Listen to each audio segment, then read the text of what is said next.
Hello, welcome to the 30th day of May 2025. My name is Kurt, and this is my daily Good Life meditation. This is an exercise that I do every day at about 6 a.m. to remember my life objectives and principles, those which are outlined in my book, Going Alone. I also use this time to think about the last 24 hours and how I did, particularly with any challenges or opportunities that I met. I go over the 8 objectives of my creed, and I prepare for the coming day. I also would like to say hello to my new subscribers on the channel. It's good to have you. Just let you know that this is a video about me. This is my personal journal video. So if you're interested in hearing me talk about my life, you're welcome to join. Otherwise, that's all this is. That's Japan happening in the background there, but that's about all we'll see of it in this video. I might talk about it a little bit though. I also do talk about sensitive subjects in this video, namely death. And I do want to say thank you for your support. Watching my videos, being a member on YouTube and Patreon, it really does make a difference for me to be able to facilitate my adventures into the wilderness, and I really do appreciate it. So with that, let's get started. Yesterday and last night, no problems last night, slept really well. I don't even need to mention my night times anymore. They're just the issues that I used to have with my sleep are all gone. I sleep pretty soundly every night now. That's good. Yesterday was an interesting day. I went to Osaka, a big metropolitan city here in Japan, about a 2.5-hour bullet train ride from here in Shizuoka. I went down to be a guest on the Unpacking Japan podcast. Toby was the host. I think it was one of the best interviews I'd ever experienced. Well thought out, great questions, really good dialogue, very moving for me. Especially what I really enjoyed about the way Toby did the interview was how he had prepared ahead of time, and there was a pre-interview section of he and I just talked. The interview started at 10 o'clock, but I got there was early enough, and there was enough of a window of time that Toby begins by talking about the landscape of the interview, what he would like to talk about, what maybe I'd like to focus on, what I might like to avoid, and just getting the tone and feel of things, plus the questions that he had sent me, the list of topics to think about, would really help me to refine my thinking. I think I learned a lot about my life and where I stand at this point, preparing for this interview, and then doing the interview. I gained a lot from it. So thank you, Toby and team, for that. I really do appreciate that. All right, as such, what challenge did I have yesterday? Well, I was surprised to see that as the days approached with the interview, I started to have some anxiety about it, more than any other interview before. Maybe it's because most of the time the people that have interviewed me are people that I know, other J vloggers. But this was different. And going to Osaka and back to that place where I had lived from 89 to 1990, for the first time to go back to it, was kind of rife with, uncertainty, a little bit of fear. Unwarranted.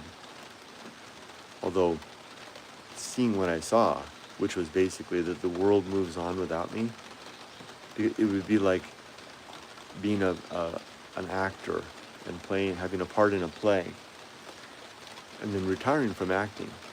And not that I retired from Osaka. Well, I didn't retire when I left Osaka. I retired from Osaka, but I went on to live my life. But then that actor comes back to watch that play 3 decades later. When they were young, they played the part of a young man. And then they come back, they're an old person. Their role has been taken by others. Their part is now being performed by someone else. Their piece is to be a background player, if that, folding into the landscape, an older person, no longer the main event. That's how it felt being in Osaka yesterday. I felt like an old man. Irrelevant sounds like too strong a word, but I think that it is fitting. One thing that I did notice was changed was that foreigners had a place in Osaka. They really did. They were part and parcel of the dynamic working community there. Whereas before, we were peripheral to all of that. We had our place as English teachers, and the few of us that actually had, other jobs. There were so few of us that they were anomalies. They were unicorns. Now foreigners were part and parcel of the landscape, like I said, of the work life in Tokyo, in Osaka. The other thing that struck me was how busy everybody was, and how seemingly engaged. In my book, I talk about the principle of distraction, where we distract ourselves from the emptiness of the universe, but I have to revise that in my mind a little bit. There's not just distraction, there's a sense of life, living that comes of that. And maybe that's more or less what I miss most of all from no longer being employed. I did talk to Toby for a little bit, the guy that interviewed me, and we talked about his own experience with family members of his who had retired, because that was the main topic that we went over. I learned a lot. I won't share the details, that's Toby's own business, but thank you, Toby, for sharing that information. So the question then is, how did I handle that anxiety? Well, I think I did a pretty good job. I internalized it for the most part. I talked to my wife about it, and I pushed through it. And came out the other side. I gave a good interview, had a good and interesting trip in Osaka, and I'm pleased with the results.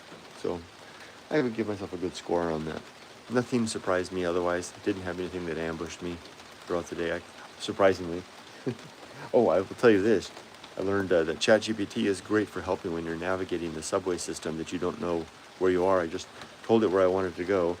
I gave it the address of where I wanted to go, and then I would show it the tickets that I had and show it the signs at the train stations and tell me which exit to go. It led me through. It was like having a guide at my side, a local guide taking me by the shoulder and leading me through the city.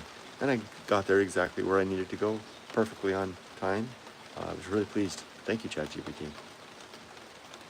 Okay, that's enough for yesterday.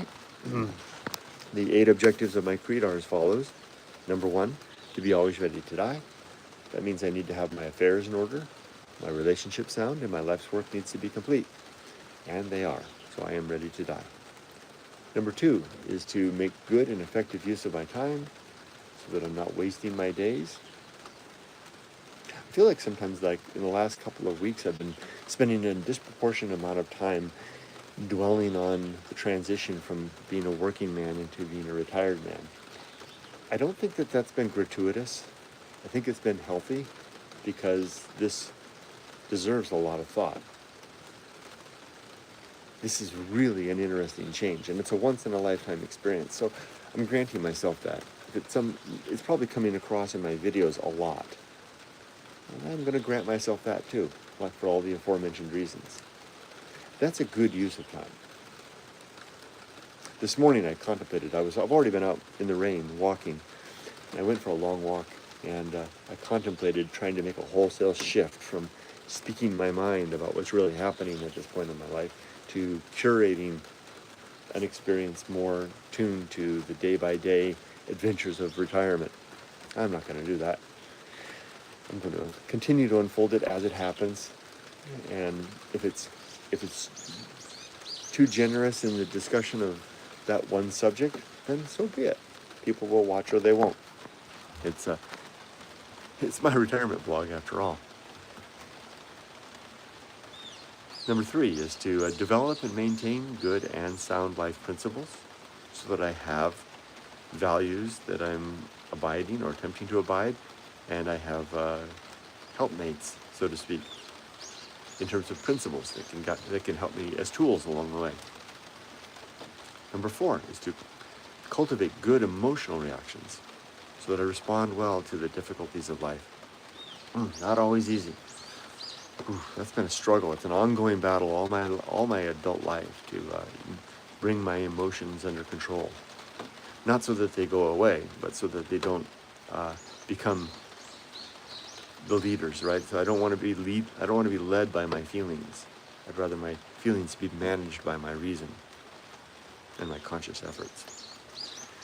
Number 5 is to do good things relative to my creed. Number 6 is to recognize my true limits and true opportunities.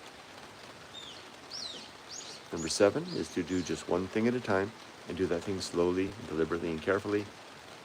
And number 8 is to maintain my balance, both my body and my mind. All right, as for today, just have one thing I want to do today. Jason over at Napa, Japan, the website, the Japanese candy website, he reached out to me and to give me some pointers on adjusting how I'm doing shipping for my YouTube store. Thank you, Jason. Great tips and advice. This is going to result in lower costs for people who want to buy things from my store. So I'm going to go in today. I only have one thing that I do every day that I require of myself. And the one thing that I require of myself today is to go in and adjust the shipping for both the YouTube store and on my eBay store accordingly, so that the improved shipping appears for everybody by the end of the day. That's it. Okay, let's read any comments. Marmite says, hello, Kurt. Hope you're well. And Carlos says, good morning. Good morning to both of you. Thank you very much. I appreciate your well wishes, and I am doing well. And with that, I'll go ahead and close for the day. I wish you all the best. Be safe, but not too safe. Take care.